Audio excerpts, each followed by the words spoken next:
السلام علیکم ورحمۃ اللہ وبرکاتہ۔ درود پاک پڑھ لیجیے۔ بسم اللہ الرحمن الرحیم۔ اللہم صلی علی محمد وعلی آل محمد کما صلیت علی ابراہیم وعلی آل ابراہیم انک حمید مجید۔ اللہم بارک علی محمد وعلی آل محمد کما بارکت علی ابراہیم وعلی آل ابراہیم انک حمید مجید۔ اعوذ باللہ من الشیطان الرجیم، بسم اللہ الرحمن الرحیم۔ آج انشاءاللہ تعالی عز و جل ہم سورۃ البقرہ آیت نمبر 183 سے اپنے سبق کا آغاز کریں گے۔ اللہ سبحانہ تعالی ارشاد فرماتے ہیں، یا ایہا الذین آمنوا، اے ایمان والو، کتبہ فرض کیے گئے ہیں، علیکم الصیام تم پر روزے، کما جیسا کہ کتبہ فرض کیے گئے، علی الذین ان لوگوں پر، من قبلکم جو تم سے پہلے تھے، لعلکم تتقون تاکہ تم پرہیزگار بن جاؤ۔ ایاما معدودات، ایامن چند دن ہیں، معدودات گنتی کے، فمن پس جو کانا ہو منکم تم میں سے، مریدن مرید، او علی سفرن یا سفر پر، فعدتن پس وہ گنتی پوری کرے، من ایام اخر دوسرے دنوں میں، وعلی الذین اور ان لوگوں پر جو یطیقونہ وہ سب طاقت رکھتے ہوں اس کی، فدیتن فدیہ ہے، طعام مسکین کھانا کھلانا ایک مسکین کا۔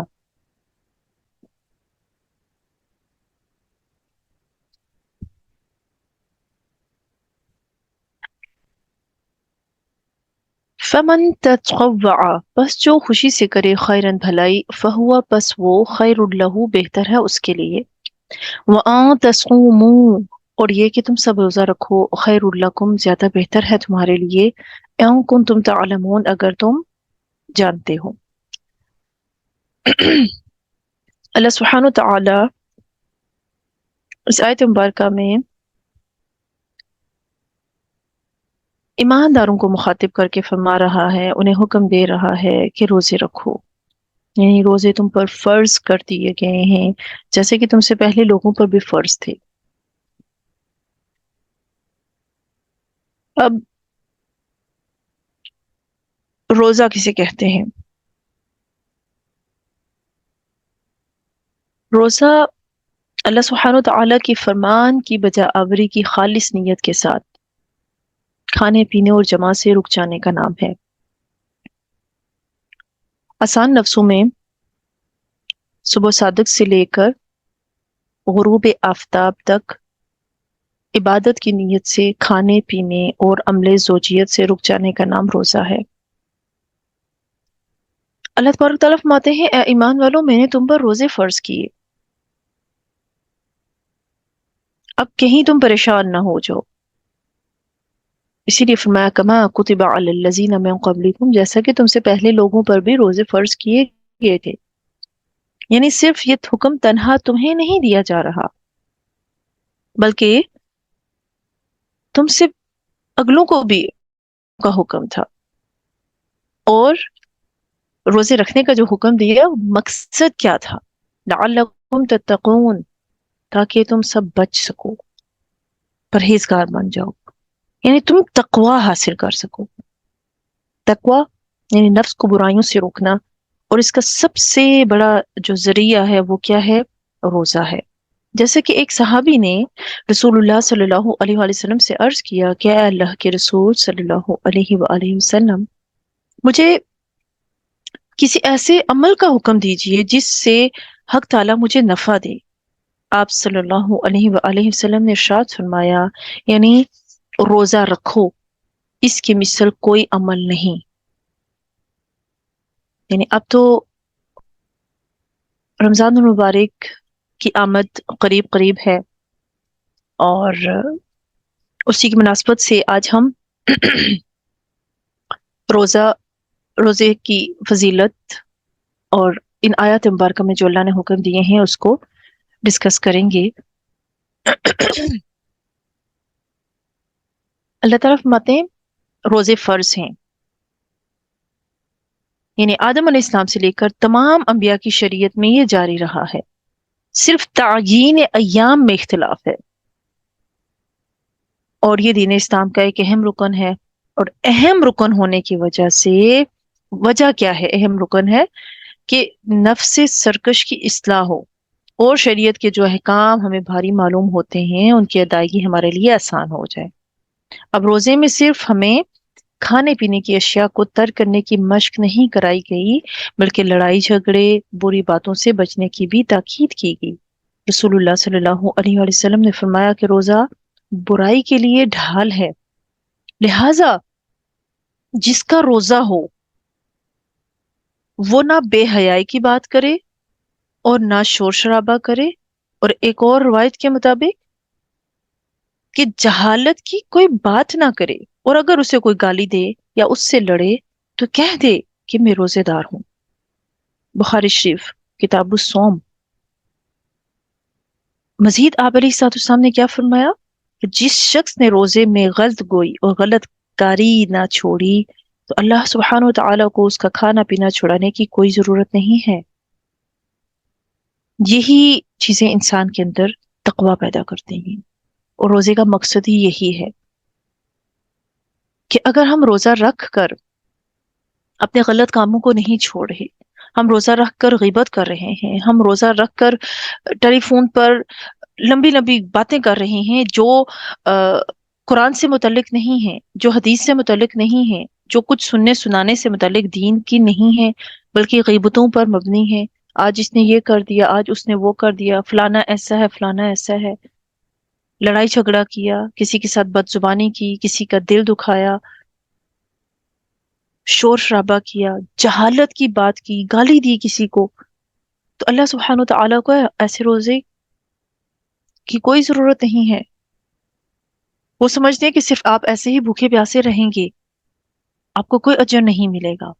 حالانکہ آپ سب کو معلوم ہے کہ رمضان المبارک کا بابرکت مہینہ، اس کو رمضان کیوں کہتے ہیں؟ عربی زبان کا لفظ ہے، اور اگر اردو میں ہم اس کا مطلب دیکھیں تو اس کا مطلب ہے شدت حرارت کی، یعنی اس ماہ مبارکہ میں اللہ سبحانہ و تعالی روزے کی برکت اور اپنی رحمت خاصہ کے ذریعے اہل ایمان کے گناہوں کو جلا دیتے ہیں، ان کی بخشش فرما دیتے ہیں۔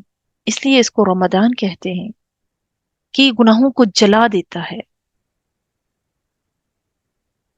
حضرت ابو ہریرہ رضی اللہ تعالی عنہ حضور صلی اللہ علیہ وسلم سے مروی ایک روایت بیان کرتے ہیں کہ آقا علیہ الصلوۃ والسلام نے ارشاد فرمایا، بخاری و مسلم دونوں میں یہ حدیث موجود ہے، کہ جب رمضان آتا ہے تو آسمان کے دروازے کھول دیے جاتے ہیں، اور ایک اور روایت میں آتا ہے کہ جنت کے دروازے کھول دیے جاتے ہیں اور دوزخ کے دروازے بند کر دیے جاتے ہیں، اور شیاطین جھگڑ دیے جاتے ہیں۔ اور ایک اور حدیث میں بجائے ابواب جنت کے ابواب رحمت کھول دیے جانے کا بھی ذکر آیا ہے، کہ اللہ تعالیٰ جنت کے دروازے، اللہ اپنی رحمتوں کے دروازے کھول دیتا ہے، شیاطین کو قید کر لیا جاتا ہے تاکہ وہ انسان کو برائیوں پر ابھار نہ سکیں، اس سے غلط کام نہ کروا سکیں۔ تو رمضان، اس کی برکتیں، عظمتیں، فضیلتیں تمام مہینوں سے بڑھ کر ہیں، اور اس ماہ مبارکہ میں آپ کو معلوم ہے اللہ سبحانہ و تعالی اپنی خاص رحمتیں، انوار، تجلیات، محبت عطا فرماتا ہے، اور اس مہینے میں ہر نیکی کا اجر و ثواب اللہ سبحانہ و تعالی کئی گناہ بڑھا دیتا ہے۔ حدیث میں آتا ہے نا کہ جس شخص نے ایمان اور احتساب کی شرط کے ساتھ روزہ رکھا تو اس کی برکت سے اس کی زندگی کے پچھلے گناہ معاف کر دیے جاتے ہیں، اور جب رات کو اس نے قیام کیا یعنی تراویح بھی اسی شرط کے ساتھ ادا کی تو اس کے گزشتہ گناہ بھی اللہ سبحانہ و تعالیٰ معاف فرما دیتا ہے۔ یہ صبر کا مہینہ ہے، اور صبر کا بدلہ کیا ہے؟ جنت ہے۔ مومن کا رزق جو ہے وہ بڑھا دیا جاتا ہے، اور کوئی روزہ افطار کروائے گا تو اس کی مغفرت، اس کی گناہوں کی بخشش، جہنم سے آزادی کے پروانے کے علاوہ روزے دار کے برابر اللہ سبحانہ و تعالیٰ اس کو ثواب بھی دیتا ہے۔ چاہے وہ افطار ایک کھجور یا ایک گھونٹ پانی سے ہی کیوں نہ کرائے۔ ہاں، اگر کوئی روزے دار کو پیٹ بھر کے کھلاتا ہے پلاتا ہے تو اللہ سبحانہ وتعالیٰ اسے حوض کوثر سے ایسا پانی پلائیں گے کہ جس کے بعد وہ جنت میں داخل ہونے تک پیاسا نہ ہوگا۔ اس ماہ مقدسہ کے 3 اشرے ہیں۔ پہلا اشرہ رحمت، دوسرا مغفرت، تیسرا جہنم سے آزادی کا اشرہ ہے۔ جب ہم اس ماہ مقدسہ کے احکامات پڑھتے ہیں کہ ہمیں اس میں کیا کرنا چاہیے کیا نہیں کرنا چاہیے، تو ہمارے ماتحت روایات کے مطابق آتا ہے کہ جس نے اس ماہ میں اپنے ماتحتوں کے کام میں تخفیف کی تو اللہ سبحانہ و تعالیٰ اس کے بدلے اس کی مغفرت اور جہنم سے آزادی کا پروانہ دیں گے۔ پورا سال جنت کو رمضان المبارک کے لیے آراستہ کیا جاتا ہے، اور اس ماہ مبارکہ میں اگر ایک نیکی ہے تو اس کا ثواب اللہ 10 سے لے کر 700 گناہ تک بڑھا دیتا ہے۔ ویسے قانون تو یہی ہے کہ ایک نیکی اس کا ثواب 700 گناہ تک اللہ بڑھاتا ہے، لیکن روزہ ایک ایسی عبادت ہے جس کے بارے میں حدیث قدسی میں آتا ہے الصوم لی وانا اجزی بہ، روزہ میرے لیے ہے اور میں ہی اس کا بدلہ ہوں۔ جب ہم اس حدیث کی تحقیق میں جاتے ہیں تو 2 طرح کے ہمارے سامنے اس کی تشریحات آتی ہیں کہ الصوم لی وانا اجزی بہ، روزہ میرے لیے ہے میں ہی اس کا بدلہ ہوں، کہ جس نے روزہ رکھا اس کا بدلہ اس کو اللہ کی صورت میں ملے گا، اللہ ہی ہے اس کا بدلہ، اس کو خدا ملے گا۔ اور الصوم لی وانا اجزی بہ، روزہ میرے لیے ہی ہے میں ہی اس کا اجر دوں گا۔ اس اجر کی کیا انتہا ہے اس کو بیان نہیں کیا، جتنا چاہے اللہ سبحانہ و تعالیٰ اس کو عطا کرے۔ جب ہم روزے میں ایک فرض نماز ادا کرتے ہیں، ایک نیکی کرتے ہیں، تو فرض کا ثواب 70 فرضوں کے برابر ہو جاتا ہے، اور نوافل کا ثواب جو ہے وہ فرضوں کے برابر اللہ سبحانہ و تعالیٰ عطا فرماتا ہے، یعنی نیکیوں کو بڑھا دیتا ہے۔ اسی لیے تو حکم دیا کہ اپنے آپ کو گناہوں سے، برائیوں سے، بے حیائیوں سے دور رکھنا ہے، اور اس کی تیاری حضور صلی اللہ علیہ وآلہ وسلم ماہ شعبان میں ہی شروع کر دیتے تھے۔ روایات میں آتا ہے کہ کسی مہینے میں آپ صلی اللہ علیہ وسلم نے اتنے کثرت سے روزے نہ رکھے جتنا کہ ماہ شعبان میں رکھے، وہ بھی استقبال رمضان کے لیے تھا، رمضان کی تیاری کے لیے تھا۔ آپ عبادات کیا کرتے تھے، اہتمام کرتے تھے، روزے رکھتے تھے، اور امت کو بھی اس کی تعلیم دیتے تھے، اور حضور شعبان کی تاریخوں کی جس قدر نگہداشت فرماتے تھے اتنا دوسرے مہینوں کی نہیں فرماتے تھے، اور رمضان کی خاطر آپ شعبان کے چاند کا اہتمام، روایت میں آتا ہے آپ نے فرمایا اہتمام کیا کرو۔ پھر آپ صلی اللہ علیہ وآلہ وسلم نے باقاعدہ اس ماہ مقدسہ میں عبادات کا حکم دیا، اور اس کے لیے پریکٹس شعبان سے ہی شروع کرا دی، کہ ایک ایسا مہینہ ہے کہ جس میں اللہ کی رحمتیں اور برکتیں عروج پر ہوتی ہیں، شیاطین قید ہو جاتے ہیں، عبادت کرنا آسان ہو جاتی ہے۔ آپ صلی اللہ علیہ وآلہ وسلم کی ایک حدیث میں آپ کے سامنے بیان کروں گی کہ ایک مرتبہ نبی کریم صلی اللہ علیہ وسلم نے ارشاد فرمایا کہ ممبر کے قریب ہو جاؤ۔ صحابہ کرام ممبر کے قریب ہو گئے۔ جب حضور صلی اللہ علیہ وسلم نے ممبر کے پہلے درجے پر قدم مبارک رکھا تو فرمایا آمین۔ جب دوسرے پر قدم مبارک رکھا تو پھر فرمایا آمین۔ جب تیسرے پر قدم مبارک رکھا تو پھر فرمایا آمین۔ جب آپ صلی اللہ علیہ وسلم خطبے سے فارغ ہو کر نیچے اترے تو صحابہ کرام رضی اللہ تعالی عنہم نے عرض کیا کہ یا رسول اللہ صلی اللہ علیہ وآلہ وسلم، ہم نے آج سے پہلے ممبر پر چڑھتے ہوئے ایسی بات سنی جو پہلے کبھی نہیں سنی تھی۔ آپ صلی اللہ علیہ وسلم نے ارشاد فرمایا اس وقت جبریل علیہ السلام میرے سامنے آئے تھے، جب پہلے درجے پر میں نے قدم رکھا تو انہوں نے کہا ہلاک ہو جائے وہ شخص جس نے رمضان المبارک کا مہینہ پایا اور پھر بھی اس کی مغفرت نہ ہوئی۔ میں نے کہا آمین۔ جب میں نے دوسرے درجے پر چڑھا قدم رکھا تو انہوں نے کہا ہلاک ہو جائے وہ شخص جس کے سامنے آپ صلی اللہ علیہ وآلہ وسلم کا ذکر مبارک ہو اور وہ درود نہ بھیجے۔ میں نے کہا آمین۔ جب میں نے تیسرے درجے پر چڑھا تو انہوں نے کہا ہلاک ہو وہ شخص جس کے سامنے اس کے والدین یا ان میں سے کوئی ایک بڑھاپے کو پائے اور وہ ان کی خدمت کر کے جنت میں داخل نہ ہو جائے۔ میں نے کہا آمین۔ تو پہلے درجے پر جو آپ صلی اللہ علیہ وسلم نے قدم مبارک رکھا، اور دعا کیا تھی؟ دعا کرنے والے کون ہیں؟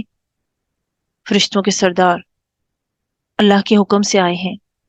اور آمین کہنے والے کون ہیں؟ کائنات کی جان محمد عربی صلی اللہ علیہ وآلہ وسلم. تو آپ آمین فرمائیں اور دعا قبول نہ ہو، یہ ہو ہی نہیں سکتا. تو آپ صلی اللہ علیہ وسلم نے کیا فرمایا کہ اللہ تعالیٰ کیا فرماتا ہے؟ ہلاکت ہے کس شخص کے لیے جس کا مہینہ پایا اور پھر بھی اس کی مغفرت نہ ہوئی. یعنی وہ تو ہلاک ہو گیا کہ جس نے اتنے گولڈن ڈیز اس کے سامنے آئے. اللہ سبحانہ و تعالی ہمیں رمضان مبارک کی بابرکت ساعتیں نصیب فرمائے جو ہمارے پاس آنے والی ہیں. اس کے لیے ہمیں پہلے سے تیاری کرنی ہے، اپنا ایک ٹائم ٹیبل بنانا ہے، اپنے باقی کاموں کو ان ڈیز میں مکمل کر لیں. رمضان المبارک بالخصوص عبادت کا مہینہ ہے، تقوی اور پرہیزگاری کا مہینہ ہے، صدقات و خیرات کا مہینہ ہے، قیام کا مہینہ ہے، صلہ رحمی کا مہینہ ہے، محبت مودت کا مہینہ ہے. تو اس کو اس کے مطابق گزارنا ہے. روزوں کی فرضیت کا ذکر آج ہم نے پڑھا کہ اللہ تعالیٰ فرماتے ہیں ہم نے روزے فرض کیے ہیں اور تم سے پہلی لوگوں پر بھی، پہلی امتوں پر بھی فرض تھے. نوح علیہ السلام کے زمانے میں ہر مہینے میں 3 روزوں کا حکم تھا جو حضور کی امت کے لیے بدلا گیا اور اس ماہ مبارکہ کے مہینے کے روزے فرض کیے گئے. بعض روایات کے مطابق حضرت ابن عمر رضی اللہ تعالیٰ عنہ فرماتے ہیں کہ اگلی امتوں کو یہ حکم تھا کہ جب وہ عشاء کی نماز ادا کر لیں اور سو جائیں تو ان پر کھانا پینا، عورتوں سے مباشرت کرنا حرام ہے، اور ایسے ہی حرام ہو جاتا تھا.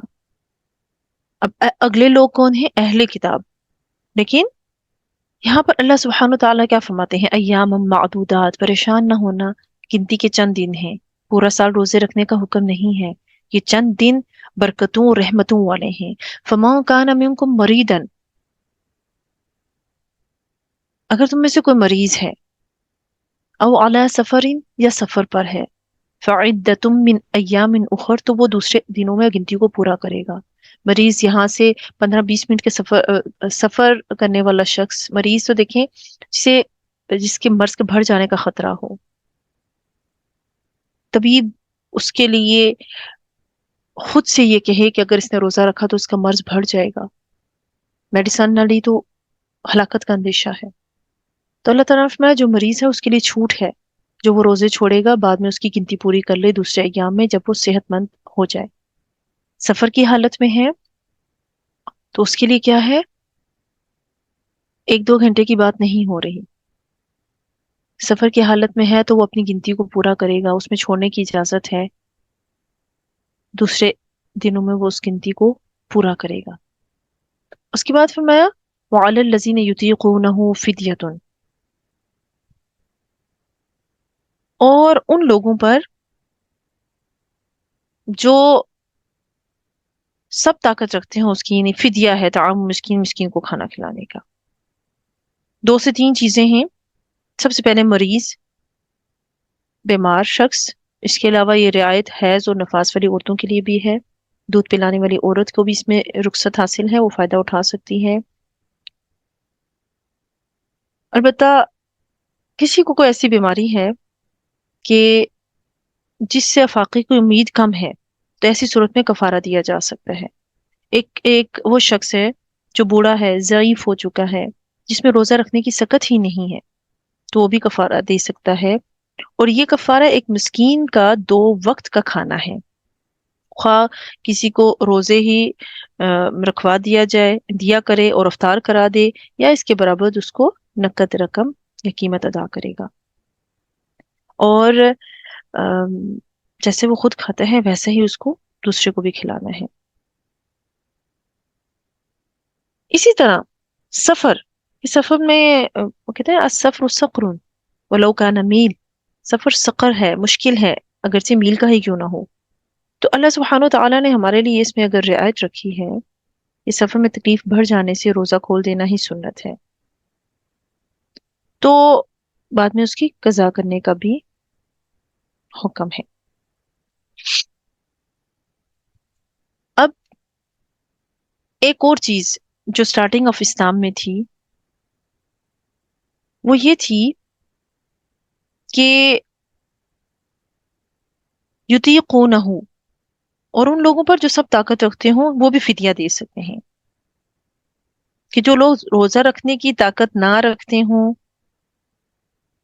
ایک مطلب یہ ہے، تو وہ فدیہ دیں گی ایک مسکین کو کھانا کھلانے کا۔ دوسرا مطلب یہ تھا سٹارٹنگ آف اسلام میں کہ جو روزہ رکھنے کی طاقت بھی رکھتے ہوں اور وہ اگر نہیں رکھ رہے تو وہ فدیہ دے دیں۔ یہ ابتدائی اسلام میں مسلمانوں کو رعایت دی گئی تھی کہ چاہے تو روزہ رکھیں چاہے تو فدیہ دیں، لیکن بعد میں یہ رعایت ختم کر دی گئی، فمن شہد منکم الشہر فلیصمہ سے۔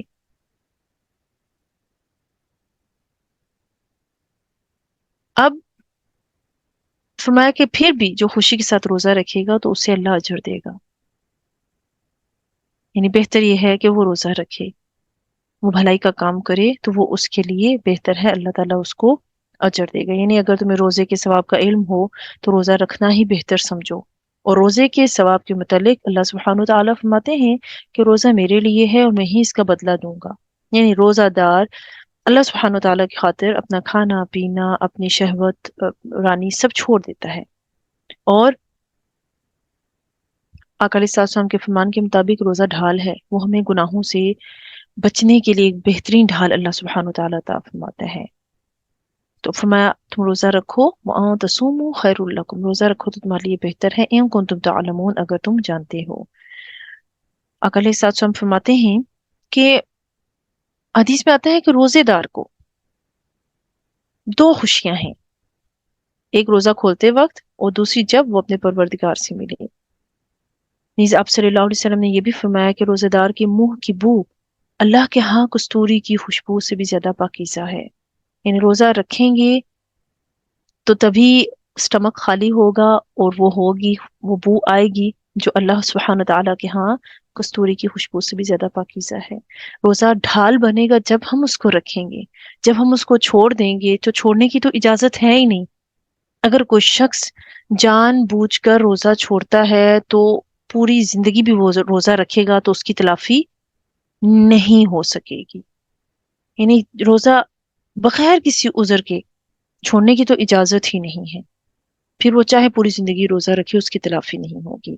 اللہ سبحانہ وتعالی ہمیں رمضان کی برکتیں سعادتیں نصیب فرمائے اور ہمیں اس کے لیے تیاری کرنے کی توفیق عطا فرمائے۔ انشاءاللہ اگلے سبق میں بھی ہم رمضان سے ریلیٹڈ کچھ مسائل بھی پڑھیں گے، اور رمضان کی فضیلت کے حوالے سے اللہ سبحانہ وتعالی نے جو ارشادات فرمائے وہ بھی پڑھیں گے۔